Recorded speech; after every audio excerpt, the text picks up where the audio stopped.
Dan memang ya geng ya, sebenarnya ini udah banyak ya didengar di halayak umum ya dengan cara seperti ini ya. Nggak bisa ngambil hati anaknya, kita ambil hati orang tuanya. Dan ternyata memang si Adi ini berhasil ngambil hati orang tuanya si dia ini. Dan akhirnya menikahlah mereka ini geng.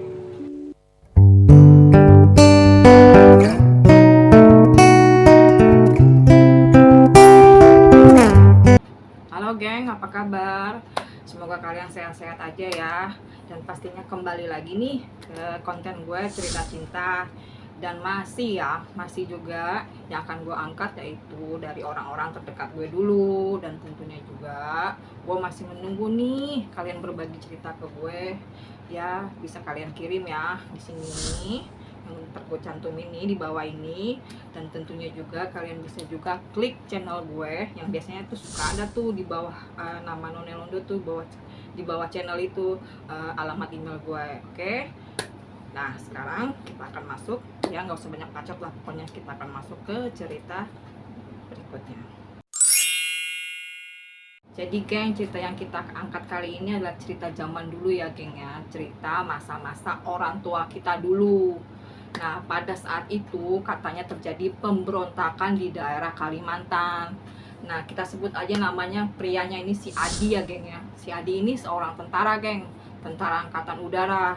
Dia ditugaskan di Kalimantan, ya tepatnya di daerah hutan begitulah. Terus pada suatu hari nih, pada masa dia lagi tugas bersama teman-teman tentara yang lain lah di dalam satu pesawat gitu, dia lagi terbang, mereka lagi rame-rame terbang gitu, tiba-tiba ada musibah geng, pesawat mereka tembak lah sama musuh, terus jatuh. Nah selama jatuh itu dia dirawat sama seorang suster itulah, kita sebut aja suster ini si Diah ya geng ya. Disitulah mereka ketemu si Adi dan si Diah. Jadi gue ulang ya geng ya, untuk sebagai pengingat, untuk si cowok namanya si Adi dan untuk si cewek namanya si Dia. Sebenarnya kisah asmara ini bisa dibilang kisah asmara antara perawat dan suster ya geng ya. Nah selama masa perawatan si Dia ini sebenarnya dia ingin profesional merawat si Adi. Cuma si Adi ini kadang buat dia risih lah, begitulah pokoknya. Dia suka kepo-kepo gitu geng, nanya-nanya, kamu udah makan belum, kamu rumahnya di mana, nanti kamu pulang kerja jam berapa. Padahal sih jemput juga kagak ya, orang dia pas dirawat begitu. Pokoknya kepo banget, yang membuat si Diah ini nggak risih. Terus kenapa dia risih? Mau tahu geng? Karena selain si Diahnya ini ya telaten lah ya ngurus dia, kan jadi gini geng, si Adi ini kan waktu kecelakaan itu dia kakinya tertimpa apalah puing-puing pesawat gitu yang membuat salah satu kakinya pincang. Jadi si dia ini bener-bener telaten lah ngurusin si Adi. Jadi si Adi ini kayak kepincut gitu loh geng. Jadi selain si dia ini telaten ngurusin dia, nilai plusnya adalah si dia ini cakep gitu geng. Ya namanya kan amoy-amoy gitulah, cewek-cewek Kalimantan yang agak-agak turun-turunan Chinese gitu kan. Terus bodinya boleh lah pokoknya. Terus juga ya pokoknya amoy-amoy yang semok banget gitu loh. Jadi si Adi ya agak deg-deg lah setiap si dia ini ngerawatin dia. Jadi ya wajar sih, namanya laki-laki kan ngelihat cewek kayak gitu. Apalagi kan juga selain cantik juga kan dia ngurusin dia gitu, yang ibaratnya ya walaupun sebenarnya itu tugas suster ya kan, dalam arti juga dia merasa ngerepotkan ya gitu, kayak gitu lah gengnya. Dan ternyata memang gak segampang itu untuk dapetin hati si dia. Jadi geng, waktu si Adi sudah bisa pulang dari rumah sakit, udah sembuh lah pokoknya ya, si Adi ini karena rasa suka yang sangat menggebu-gebu banget lah sama si dia ini, ya gimana caranya bisa dapat alamat rumah tempat tinggalnya si dia ini. Akhirnya dapat geng, kesanalah dia sehari dua hari lah, beberapa kali lah, satu dua kali dia datang. Disitulah juga dia baru tahu. Dan memang wajar sih geng, dia aja sampai begitu sukanya sama si dia. Ternyata waktu dia kesana, bukan dia aja yang ngejar-ngejar si dia, banyak banget geng yang suka sama si dia, yang ibaratnya tuh ngantri lah pokoknya. Dan itu saingannya si Adi ini pun bukan main-main, ibaratnya jabatannya pun jabatan ya bagus-bagus lah untuk seorang pria gitu, pria mapan gitu loh ya. Salah satunya seperti kades, guru, kayak bagus-bagus jabatannya kayak gitu. Dan yang buat tambah asem lagi, udah ibaratnya si dia nggak pernah senyum, nggak pernah merespon suka sama dia apa enggak gitu kan. Di sana pun dia digaringin gitu sama si dia. Ya emang kan pada dasarnya si dia kan nggak suka ya sama dia ya. Ya walau gimana pun kan, walaupun dikejar-kejar namanya orang nggak suka, tetap aja nggak suka ya kan gengnya. Nah saking si dia ini nggak suka sama si Adi, nah si Adi ini kan satu dua kali kesana lama-lama jadi sering gitu. Dia nggak kayak ibaratnya namanya pria kan ya, dia tuh ingin membuktikan gitu loh, gue nggak boleh pantang menyerah nih, tetap gue harus nunjukin kalau gue tuh suka sama lu gitu loh, sama si dia ini gitu. Nah karena ibaratnya terus dipush si dianya itu, lama-lama terucap nih kata kasar dari mulut si dia nih, yang ngata-ngatain si Adi, dasar lu pincang, dasar gitu-gitulah, dasar jelek, dasar itu menjadi supaya ibaratnya sih sebenarnya itu kata-kata kasar itu ya untuk supaya si Adinya nih mundur, tahu diri lah. Tapi si Adinya ini di apa ya, dikata-katain gitu dia enggak sama sekali mundur, malah dia makin menjadi-jadi. Nah ini nih pinternya si Adi, dia nggak bisa ngambil hati si dia ngambil hati orang tuanya si dia. Dan kebetulan orang tuanya si dia, terutama bapaknya, seorang tentara geng, tentara angkatan darat. Nah istilahnya kan nih klop nih sama si Adi, ibaratnya kalau mereka ngobrol nih karena sama-sama satu profesi kan. Jadi si Adi datanglah dengan rencana baru nih. Dia datang ke sana, kali ini dia bawa makanan banyak. Terus juga dia ngambil hati itu bukan hanya orang tuanya aja, malah dia ngajak ngobrol adik-adiknya dia kan. Jadi si dia ini anak pertama geng, jadi dia ngajak ngobrol lah adik-adiknya dia.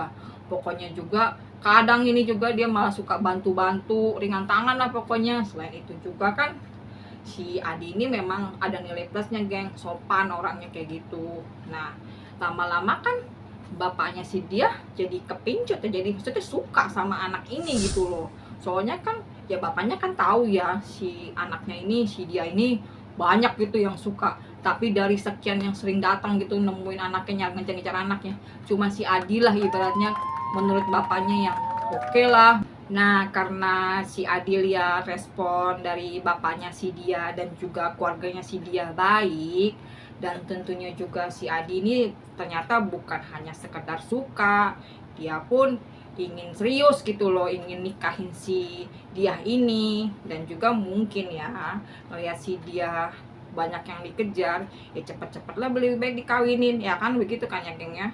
Nah terus karena dia udah ngeliat respon yang baik dari pihak bapaknya si dia dan keluarganya si dia memberanikan diri lah nih bicara sama bapaknya dia. Dia bilang dia ingin melamar anaknya si dia. Dan tentunya kan bapaknya dia suka ya sama si Adi ini, ya bapaknya si dia ini ya setuju-setuju aja gitu. Terus malamnya si dia dipanggil lah nih sama bapaknya, diajak bicara lah tuh bapak si dia ini sama bapaknya.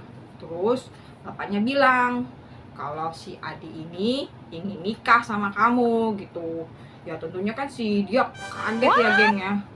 Ya gimana nggak kaget ya, terutama kan emang dia nggak suka sama si Adi ini. Nah terus dia ngomong sama bapaknya nolak, nggak mau gitu loh. Nah dengar itu ternyata bapaknya si dia ini nggak peduli reaksi anaknya, tetap dipaksa anaknya harus nikah sama si Adi. Ya tentunya juga dengar itu si dia nggak terima. Nah setelah pembicaraan itu, besoknya si dia kabur dari rumah. Nah dengar anaknya kabur, bapaknya nyari-nyari dong anaknya di mana gitu kan, sampai bawa parang.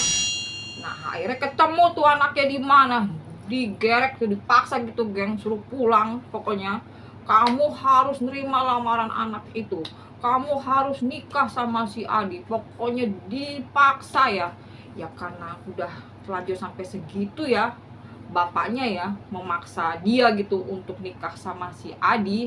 Ya nggak mau ya si dia ini nerima gitu.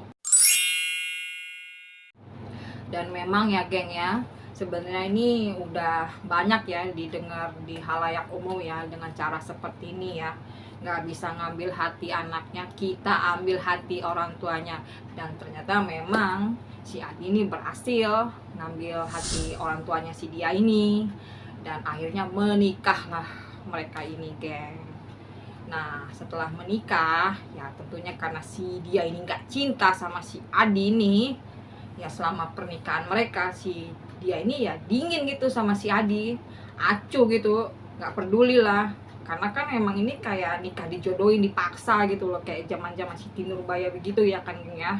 Ya tentunya si dia nggak bisa menutupin ekspresi nggak sukanya gitu, keselnya sama si Adi itu kayak gimana gitu ibaratnya. Karena kan dia melihat si Adi ini bener-bener buka tembok, ya udah gue cuekin, udah gue garingin, tetep aja ngejar gue sampai ngambil hati orang tua gue juga lagi. Dan juga bisa-bisanya juga dia tahu rumah gue di mana. Jadi ya udah gitu makin melunjak pula ngajak gue nikah ya kan.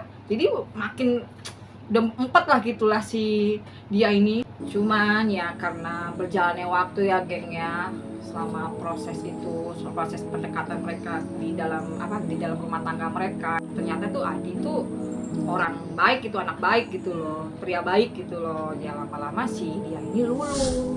Jadi dia ngelihat nih si Adi ini memang orangnya tulus gitu loh sama dia gitu loh. Jadi tuh setelah pernikahan mereka ini geng, setelah 1 tahun pernikahan mereka itu, ternyata bapaknya si dia ini meninggal.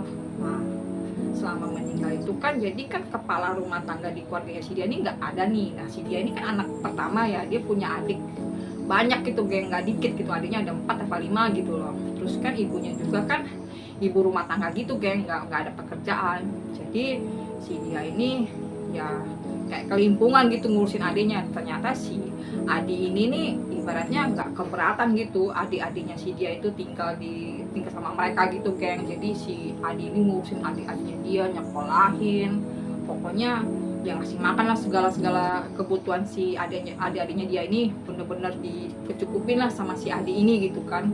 Ya akhirnya si dia jatuh cinta geng sama si Adi ini gitu. Dan sekarang mereka hidup rukun bahagia gitu geng, sampai kakek dan nenek. Malah sekarang si dia ini mengalami stroke ya, dan si Adi ini tetap setia dampingin si dia ini. Pokoknya nih si Adi ini benar-benar kalau saya dibilang ya menggambarkan pria hebat ya geng ya. Mungkin di sini yang bisa kita petik, cinta itu bisa dilihat oleh seseorang dari kesungguhan dan pengorbanan kamu, apa pantas atau tidak. Begitu ya geng ya. Oke, gue juga mau ngucapin makasih buat yang sudah berbagi cerita cinta ini ke gue. Makasih banget. Dan juga geng, jangan lupa untuk kirim email ke alamat email gue ini. Itu juga bisa lo klik channel gue dan lo lihat tuh nanti di bawah nama channel gue tuh alamat emailnya di mana. Ya tentunya sudah gue bilang tadi di awal, kalian boleh kirim cerita cinta yang berupa sad ending ataupun happy ending ya. Dan pastinya juga jangan lupa subscribe, like, komen, dan share. Oke? Sampai ketemu lagi ya geng. Bye bye.